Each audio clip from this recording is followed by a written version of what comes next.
right, welcome back. Today we've got Tyler Osborne, and I'm interested in learning more about what he's doing. But let's get right into it. Tyler, welcome to the show, man. Hey man, appreciate you having me on today and fired up for it and excited to be here, brother. Definitely excited to be here. Yeah, I'm excited too, and excited to learn what you're doing. But why don't you give us 30-second minute overview of what you're doing, and then we'll kind of dive in your backstory. Okay, for sure. I'm in wealth structure and capital gain strategy. So at the end of the day, really what I do is I help entrepreneurs, families, business owners, professional athletes really understand legacy, leaving a better legacy for their families. And I coach people while doing the exact same thing too. So I've been doing that for over 15 plus years. Awesome, and that's I'm sure we could talk a whole podcast or multiple podcasts about all that stuff. But let's back up, kind of where you're from and how'd you kind of get into all that? For sure, man. I'm actually born and raised in California, a city called San Jose, California, Silicon Valley area. I grew up, what they say, on the wrong side of the tracks, to say the least. Majority of my friends growing up, a lot of them are now either no longer living in prison or struggling on drugs. So, kind of thank God I got away from all those people. And the reason I really thank God because shoot, my little brother was shot Hmm. 5 times and lived. Although we didn't grow up in the same household, that's still my little brother. You know what I mean? he he lived in Northern California as well, in Sacramento. One of my closest friends growing up, just a year and a half ago, was shot 12 times and lived. Uh, so so when I say I thank God I got away from that, it's kind of I really do. And the reason why I say this because sports really saved my life. Majority of my life, I grew up playing football and basketball. Excelled a little more in football than anything, and I got a football scholarship, University of St. Mary's out in Kansas. 2010, I was in the what's called the small school NFL combine. So they take guys from smaller schools and they put them in a combine that's kind of separate from the one that you see on TV. And I was at that, didn't get drafted, had to kind of figure out what to do next. I got my degree in psychology. Originally, I wanted to go ahead and be a marriage counselor until I got married to my wife. And that's when I decided I only wanted to be a marriage counselor. It's kind of that happened there. Still married. We actually have 4 kids. I have an 18-year-old, I have a 15-year-old, a 14-year-old, and a 12-year-old. So boy, girl, so they're born, which is pretty cool.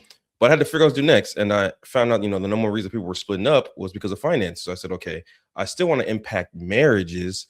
How can I do so? And that's what finances. So I wanted to work in finances, didn't really know how to get my foot in the door. And I just, I'm a big man of faith. So I was up praying one night and the Lord told me, hey, apply for JP Morgan. I'm like, apply for JP Morgan. Like, all right. So I did. I applied for JP Morgan and they ended up having like an extensive like math test. It was the weirdest thing. Like, I was like, what the heck is it? They really am doing math? And my sister-in-law at the time, she was a banker at a place called Star One Credit Union out in the Bay Area. And I asked her, I was like, did you have to take a math test? And she was like, no, absolutely not. I was like, oh, okay. Well, they got me taking a math test. And I got so damn frustrated at the math test. I was like, I'm done with this. So I just stopped doing it and took my wife out to the movies. And then we probably got home like at 11:30, 12 o'clock at night. And the Lord was just poking at me like, finish that application. So I was like, so I'm up like at 12:30 at night doing freaking math for this application for a job that I really knew nothing about. And anyways, I submitted it and I got a call that very next Tuesday. So I was a Friday, I submitted it, or a Friday night, early Saturday morning, I submitted it. And that Tuesday, I got a call from a lady named Jeannie Cox. Shout out Jeannie. I don't know if she's even still with Chase, but shout out to her. And she was just so upbeat and happy. Hey, we got your application. Loved it. I want you to come in for an interview. I was like, all right, cool. So I went in for an interview at a location in Mountain View, California. And I'm sitting there talking with the branch manager or whatever. And we're having a good conversation. And he's like, dude, I like you. Can you come back in like an hour and meet our general manager? I was like, sure.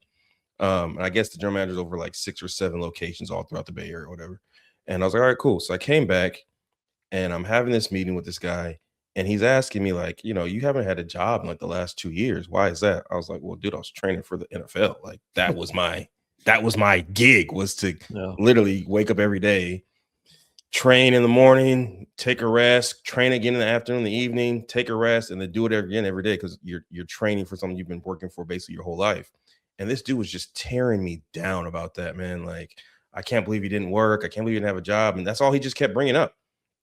So at the end of it, I left there like, yeah, I'm probably not gonna work for this company at all. And ended up leaving And probably like a week later, that same lady, Jeannie Cox, called me back. And she was like, "Hey, Tyler, how'd it go?" I was like, "Oh, I don't think I got that job. Like, I never heard back from anybody." And she was like, "What? No way. I think you're a great candidate. I'm going to set you up with somebody else." Mm. And that's outside of this guy's district. You don't even have to worry about that dude. I was like, "All right, cool." So like literally like 3 days later, I'm in a whole nother interview, and they called it a hiring event for JP Morgan. And I'm at this hiring event. They call it a hiring event, but there's like 3 of us there. So but anyways, so I'm in there, and I'm doing I get in the room, and I'm sitting down with the guy, and this guy literally just talked to me about football for like an hour and a half. Didn't bring anything up about finances or banking or sales experience or anything like that. We just talked football for an hour and a half. And afterwards, I was like, "Okay, cool. We'll be in contact." I was like, "All right." Probably like the 4 days later, I got another call from a whole different branch. Like, "Yeah, we know you just sat down with our general manager, Eric. He really liked you a lot. We want to go ahead and have you work at this branch. Just come and meet the manager." Came in, met the manager. She liked me, and that's kind of got my foot in the door with finances there. That's awesome, man. That's a great story. And I want to back up a little bit. You talked about sports, and I played basketball growing up, and I played a little bit in college, and my kids are going through it right now. I've got Hmm. actually 12-year-old as of yesterday and an 8-year-old. And my son, who's the younger one, he's in soccer and basketball, and it's interesting just going through youth sports. But I think and I want to hear your opinion, but I think sports is super important. I think it's Hmm. important, but I also think we've gone way too far with how important it is. And you see these parents just like nuts about sports.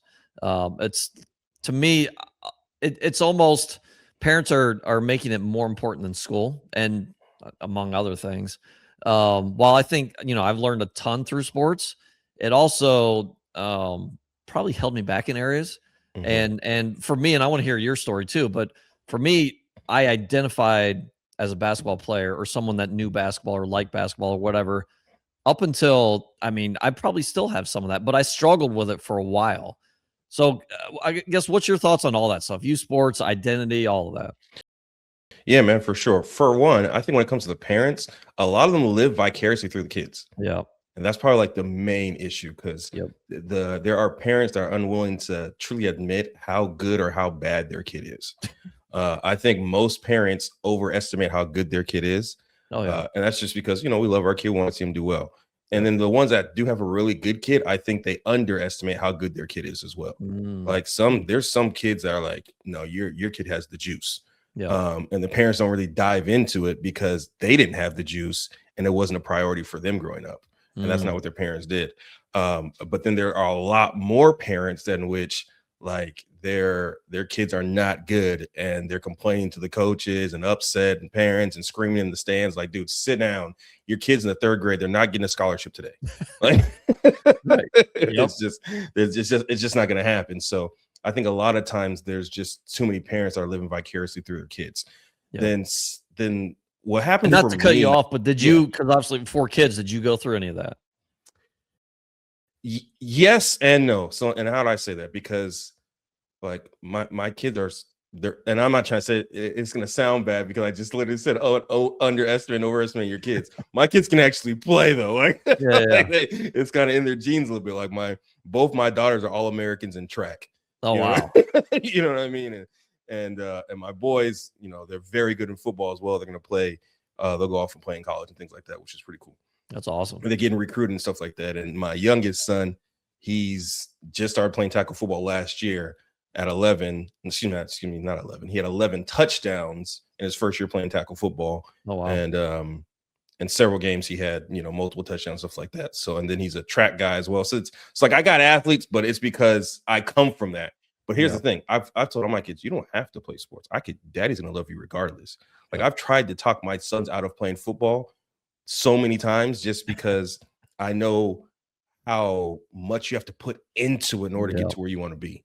Yep. So I try to talk about it like, I don't care if you're an engineer, I don't care if you want to be a doctor, a lawyer, whatever you want to do. I'm gonna back up your dreams regardless. Yep. So that's just kind of that. But what I've tend to do with my kids is make sure that they don't have their identity in the sport. Like that's not them. In my household, our identity is in Christ, and that's Yep. just that's who we are as a family. Yep. And I say that because when I stopped playing football, I couldn't watch it for 2 years. Like Mm, I was, and I didn't even know this was where the podcast was going to go, but I couldn't even like, dude, my identity was so built up in it. When I found out I wasn't going pro, it broke me. yep, It broke me for 2 years. I couldn't watch the sport, couldn't be around it because that was yep, my identity. I was known as an athlete. I was known as a football player my entire life. And then you take that away from me. It's like, okay, who am I now? And I had to yep, go ahead and be rebuilt up through my faith and things like that. But man, that's a big thing that a lot of people don't talk about when it comes to athletes as far as their mental health when they're done playing. yep, A yep, lot of us, that was who we are from the age of, let's say, 3 until your mid to early 20s, yep, if you go pro or not. And even for those who do go pro and they stop, that's probably were still what their identity was for the longest time. And then when they stop playing, it's just like, dude, what am I now? yep, And I think a lot of athletes, and we're kind of taught this, is we don't really have a backup plan. Like we might go to yeah, school, we might go ahead and get our degree and say this is what we want to do when we're done playing, but we never think we're going to use it earlier than we want to. yep, Right. Like for me, like I didn't like I got a degree in psychology, and honestly, I don't even really know if to this day I've really even used the degree. Like I'm in finances now, you know what I mean? yep, Like I'm a finance guy. I got a podcast teaching on finances. I coach people in it, and I publicly speak. Where is psychology really in that? I have no clue. No, excuse me, no clue or idea. yep, Maybe it's just because I'm good to relate with people, but like I never really thought about using the degree. But that's what so much why sports really saved my life, dude. Because for me, like I probably would ended up like one of my friends, yep, unfortunately, if I didn't. So for me, it holds such a huge weight in my heart because I know what it can do for people of getting them out of a bad situation or a bad area or bad environment because your associations are everything. yep, And my associations at that point in my life were crap. Only good association I probably had was my spouse, who I've been with since I was in high school, and she helped me get away from those people. She's like, mm, this guy's trifling. This dude's who's supposed to be his friend's trying to hit on me. This dude, like, and I was like, oh shoot, and then kind of all unraveled, and I just kind of moved away from that and got around some better associations. But yeah, for man, sure. that identity in sports is huge, dude. Like, It uh, is. Yeah. Well, yeah, you hit the nail head on a lot of things. But so how did you get through the identity thing? Because I see, I mean, I see a lot of people still, football you can watch 7 days a week, right? I see buddies that I don't want to say what I see buddies that have a lot more in them and mhm. want to do more with their lives, but they spend the entire weekend and probably the other 5 days too of the week watching football. And it's like, it's cool for entertainment. That's great. But they're probably still wrapped up in that identity of football in a way, and they're glued to it. So how did you kind of transition from that? Like that's a actual steps? that's a great question. Um, I think a lot of us, because you're right. You could only day you probably can't watch football are Tuesdays and Wednesdays, unless you're watching like middle school football, which Right. like every other day, like yes, there's some type of football on. Yep. So for me, the tangible steps I had to take, I really took the things in which helped me as an athlete and just translate it back into pouring it back into business, like pouring it back into something. I had to find a whole nother passion. And I think what the Mm, problem is, most athletes, we don't find our passions outside of football. So if yeah. you don't have a Couldn't passion agree more. outside the sport, when you're done with it, you're so wrapped up in a headache and don't know what to do. Like you become depressed. And Yep. it's crazy that I've seen so many people that were great athletes, great, they were stars in the gym, stars at basketball, stars at football on the field. And then afterwards, now they're working in a warehouse. Yeah. And nothing against working in a warehouse. So I'm not saying there's anything wrong with that. But it's like, okay, your identity was so important to that you've let yourself get to this point and you don't know how to dig yourself out or don't even know how. And Yep. what I started to do is just find out, okay, what did sports do for me that really helped discipline me or really helped me? One, it taught me discipline. Yes. That's the number one thing. It taught me how to have a set schedule. It Yep. taught me how to wake up early. It taught me how to work hard. It taught me how to work in a team environment. It taught me how to be good with people. It taught Yep. me leadership. So taking these tangible things that I've learned my entire life and just now applying that to business and a passion that I have for something really helped me. Yep. So what I find is most people don't know their passion. So once you find your passion and your purpose, what I tell a lot of people is you got to turn that into profit. Turn your Yep. passion into profit. And that's what you got to figure out from there. But take those same tangible skills that you've learned from sports and apply it to something else. And now you flourish in it. And here's the thing, then you get competitive with it. Yep. Right? Yep. Hopefully that. No, yeah, that's I mean, that's I don't think you could have answered it any better because I mean, passion obviously, and I kind of and as you were talking, I'm thinking too, like passion can also be obsession in a Yes. way, Mhm. right? And some people can mistake that with things they shouldn't be doing, right? That's not making their lives better in a way.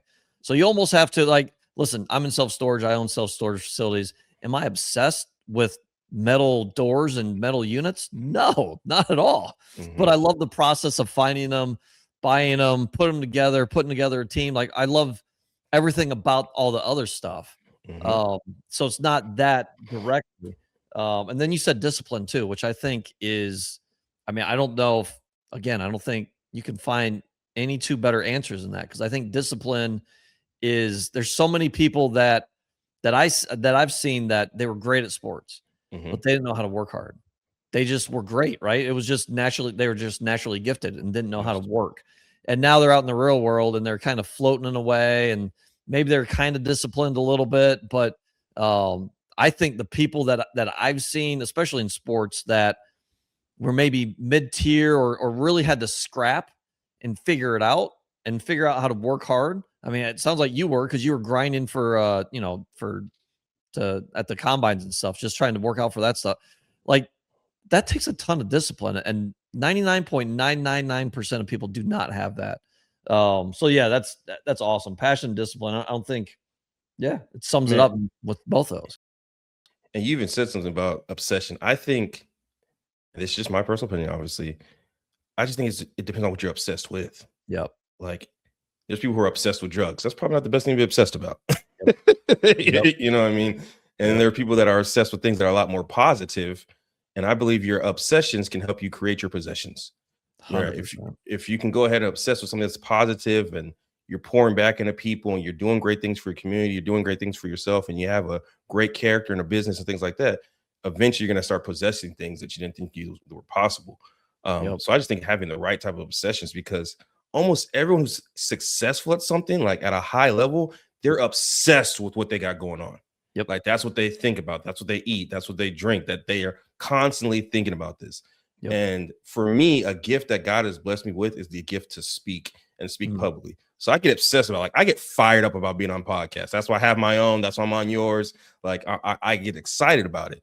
And there's, for me, it's like, it's a passion for me to go ahead and want to inspire and empower the next generation, or maybe people that are in a generation that are above me, which is fine because I just truly believe if you're obsessed with the right things, it can do some great things for people. But bad obsessions can hurt you.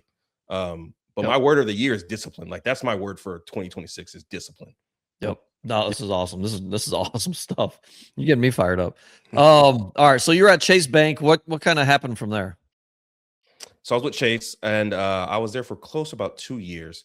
So what ended up happening was I was, helping people with accounts, things like that, and I was helped somebody do about a close to $500,000 worth of a rollover from an old 401k over to his with JP Morgan or whatnot. And I had made 2 grand in about an hour just from the transaction. And at that point in time, I was like 22 years old. So I was fired up, dude. Like, dude, I made 2 grand in 2 hours and like, in an hour. And I was fired up. And I don't know why, but I just went home and just did my research. And I did my research and I found out that 2 grand would have been closer to like 30 grand if I would have had my own firm. I Right. was like, oh heck no, bro. Like y'all shorted me 28 grand. Like, and I'm from the hood, bro. So initially, like, I wanted to fight somebody. I didn't though. Thank God I didn't do nothing foolish or stupid. I was like, I gotta figure out a way to get the heck out of here. And I used to go in there every day trying to figure out what I can do to go ahead and, you know, to go from making what I was making to making $1,000,000 there. And I was just like, it's never gonna happen here. It's just never gonna happen. And then I also saw my future there too, meaning like there's a gentleman who was a financial advisor there already who had been there for 30 years. And he had just, and like by the time I was there, he had just crossed over like 300 grand for 300 grand a year. Mm. And in 2020, what was this, 2010 or no, 2011? In 2011, that was cool. That's good for him. But he'd been working there for 30 years. And I was like, I'm not going to be somewhere for 30 years and I'm capped out at that. And I'm not saying that's not a bad income and not a bad living because it's great for a lot of people. But when you have high ambitions, you just have high ambitions. You know what I mean? And so I was like, if that's my future, I got to figure out a way to get out of here. And that means somebody that's still my mentor to this day, who decided to mentor, train me, and coach me on what I could do to kind of own my own firm. I just kind of listened to and did everything the dude told me to do, and a year later, I have my own business. And I've been rocking with him now for that was 2013, so 13 plus years, man. I've been rocking with him and doing some great things and still doing some great things together, which is pretty cool. Awesome. That's awesome. All right, so let's start kind of let's have like two scenarios here. So let's say someone doesn't have much money, but wants to build wealth and wants to retire at some point and all those things. What should they do? They can come to you. What should they do? First and foremost, we got to find out what your infrastructure is when it comes to your finances. And we got to try probably change a lot of your mindset when it comes to finances first, because a lot of people come to someone like myself and they don't have a bunch of money to get started. But we got to start recreating those habits, because once we change the actual habits of what you do with your money, as the amounts increase, everything becomes easier. I think a lot of people get the misconceptions like, well, I don't have enough money, so I can't really save towards anything. Like, no. If you're not saving with a little bit, you damn sure not going to save when you get a lot, because all you're gonna do is have what's called lifestyle creep. And all lifestyle creep is, as I'm making more money, I just add more expenses. And unfortunately, that doesn't build wealth. So what we have to do is we have to go ahead and manage what we have right now, start saving from the little bit that we have. And as you start increasing over time, then we start saving more money, not creating more expenses, because that's really that's the whole wealth equation. Keep my expenses low, increase my investing in savings.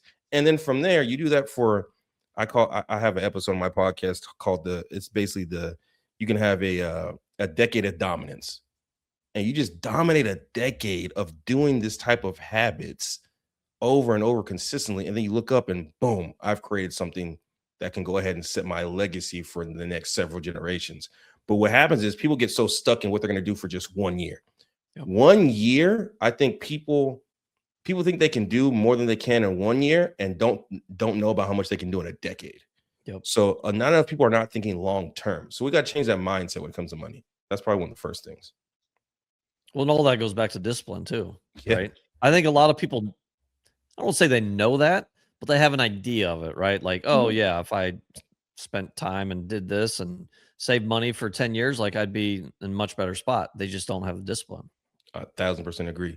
It's funny because since I got serious with this in the beginning of February, my weight loss journey.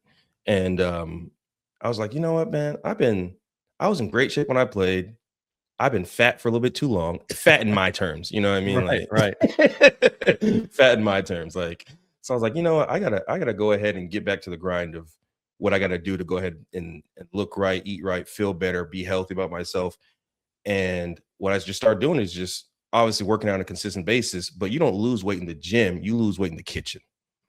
And I just got super dedicated and super consistent and super structured about what I put into my body and tracking everything. And I'm saying all this to say this: what you track, you will eventually attract. And a lot of people don't want to do that. Go ahead and track where they're going because they don't like where they're starting at. And I lost 9 pounds since the beginning of February till now. And my goal is really just to lose 1 pound a week. I want to be consistent, right? I want to make sure that, hey, this is something I can go ahead and get all this weight off so I can be at a certain weight and be there for, until I go meet the Lord one day.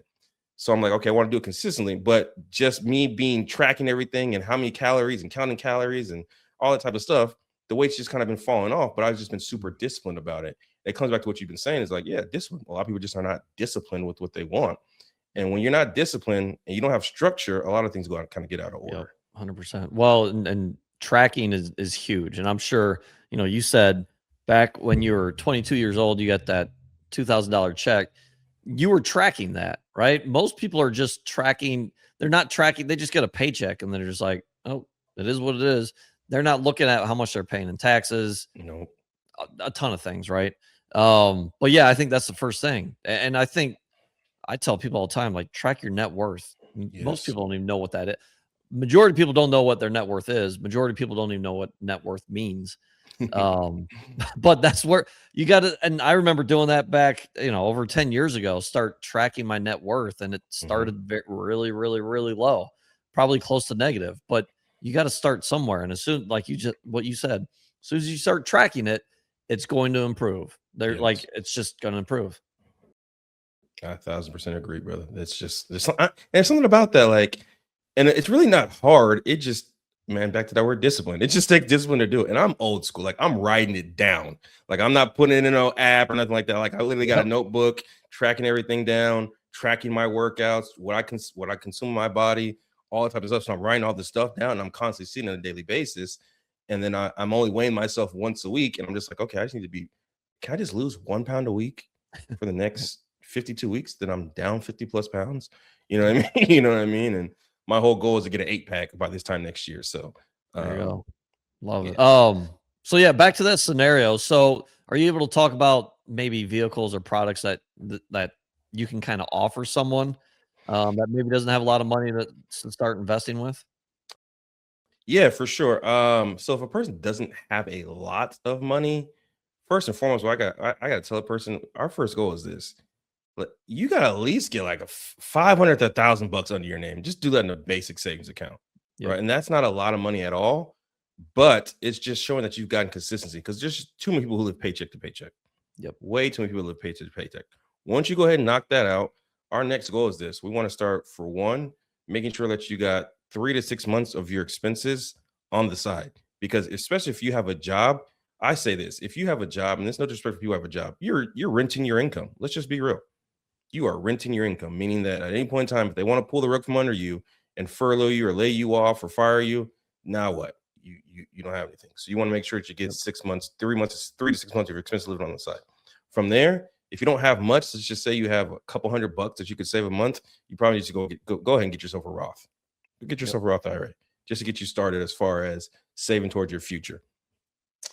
From that point, from there, you probably need to go ahead, depending upon what your family structure is. If you have kids and a wife and stuff like that, protect your family. Go get yourself some basic life insurance.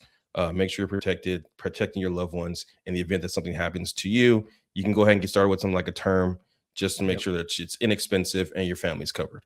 Yep. From there, I truly believe that you need to go ahead.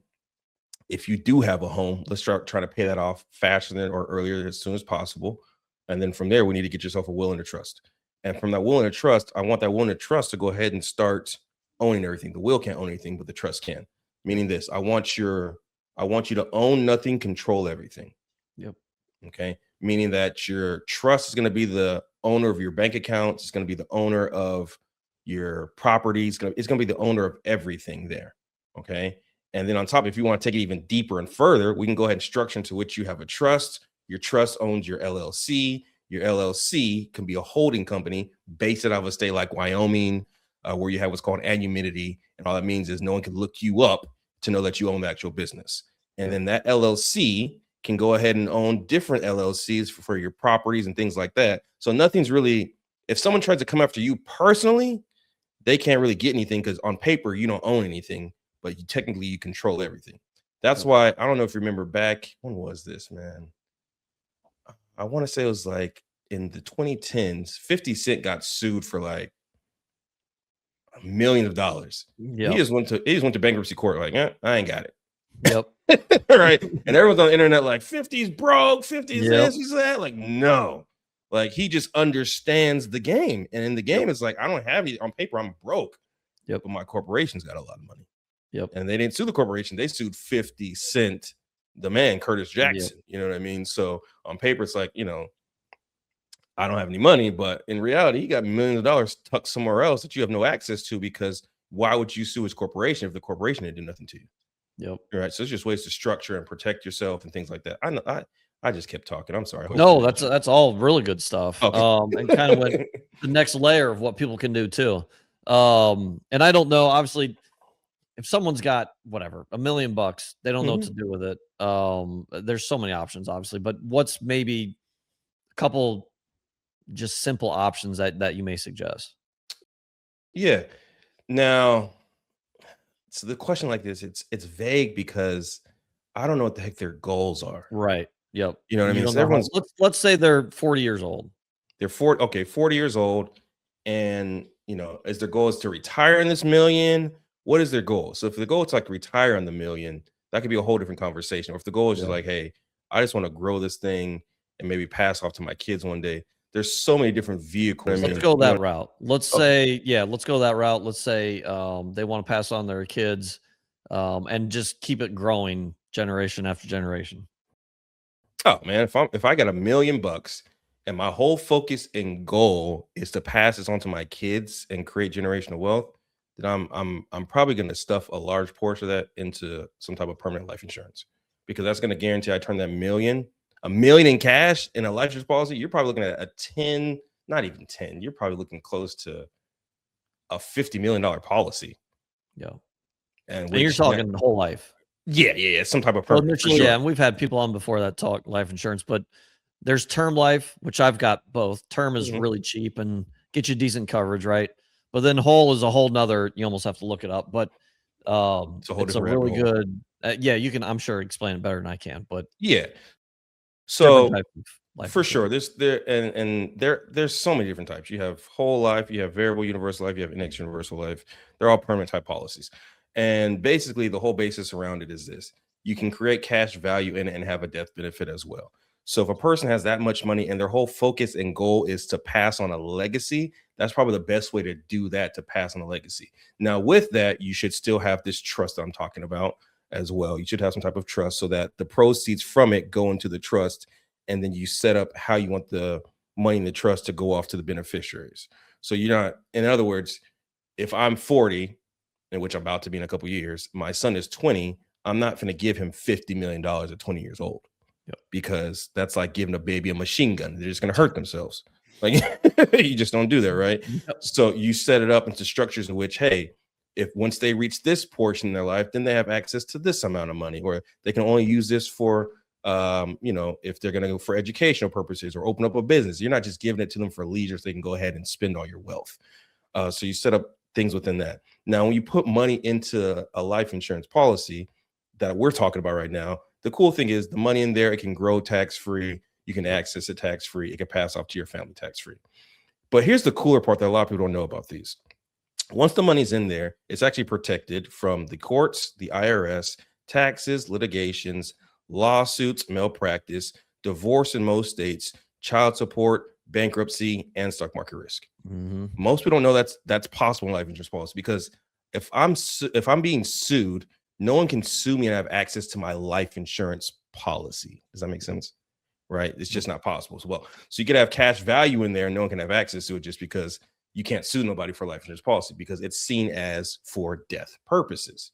So you have all those benefits in it, which is pretty cool. Now, is this for every single person? No. What we're talking about right now, we're talking about a person who, they got quite a bit of money. They want to go ahead and make sure to leave a legacy and that type of stuff. So now what I would do from there too is, if I'm setting this up, that's how I can leave a legacy. But you can even have instructions there like, once this 50 million pays out, now what we're going to do is we're going to buy more life insurance policies in here, because this is what the Rockefellers did.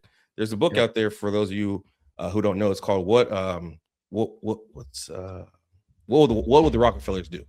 And it goes into detail on how they structured and kept their family generations going, and how they use multiple life insurance policies to go ahead and make sure that there's always wealth in the family. But now once that pays out, you buy more life insurance policies on each person in the family, but then you take some of that portion of that money into, and then you put into a brokerage account. So now you have money in the brokerage account within your trust, that the trust owns the brokerage accounts and the life insurance policies. And now that money's growing in a brokerage account. Let's just say you get, index S&P 500 index that's growing inside there. And then you have these life insurance policies that are separate.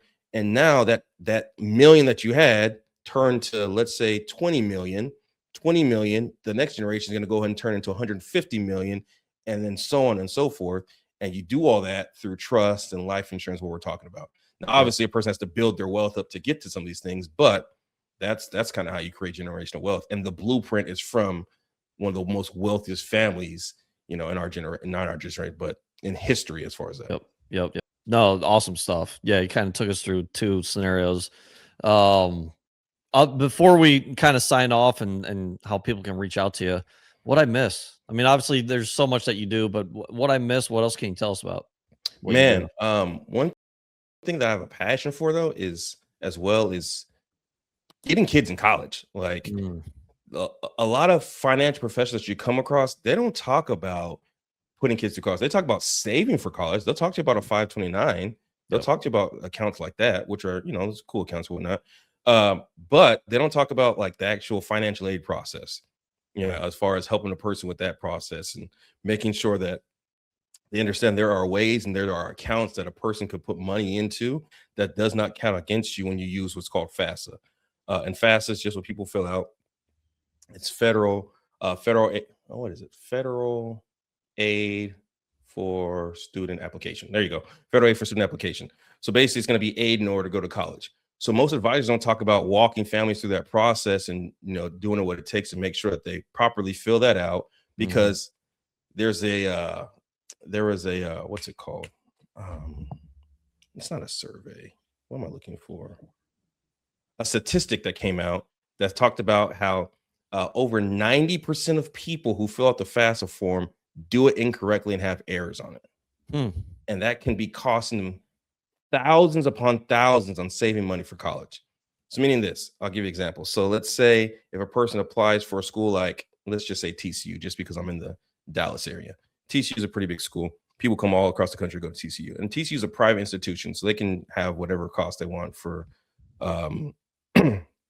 in order to for tuition, whatever cost they want. But let's just say, I think I want to say it's close to 80,000 a year right now. Now, although it's 80,000 to go there, you don't have to pay 80,000. What do I mean by that? Because what happens is if your student is attractive enough to the institution, there are ways to get aid and scholarships from the school to lower that cost of admission. So meaning the sticker price. If the sticker price is 80,000, you don't have to pay 80,000.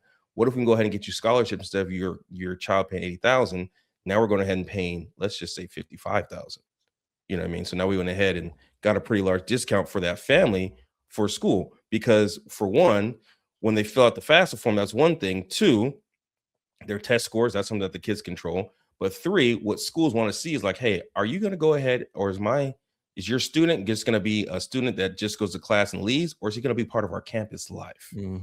All right. Are they going to be part of clubs? Are they going to be going to the football games? They're going to be like, they want you to be a part of the campus life. So there's ways to make your student look more attractive to make sure that, you're not paying the sticker price for school. And on top of that as well, what happens is it's coming up between April to May of this year, and every year, what happens is students will go ahead and start getting their award letters, meaning like, hey, this is what you're awarded for the school. We're going to go ahead and, let's say TCU is 80,000 a year. We're going to go ahead and give you a $10,000 scholarship. So instead of you paying 80,000, we're going to go ahead and pay 70,000. Well, a lot of people don't know you can go ahead and like basically write a rebuttal for that award letter. Like, hey, okay, cool. Nah, that's not enough. You can go ahead and give us a little more. And they will do that. They will make up ways to give you more money to get you to go to the school, especially if you come from like an affluent family. Because what do most people do? If you go to a college, you come from an affluent family, a lot of people go ahead and what? They donate back to the school after they graduate, things like that.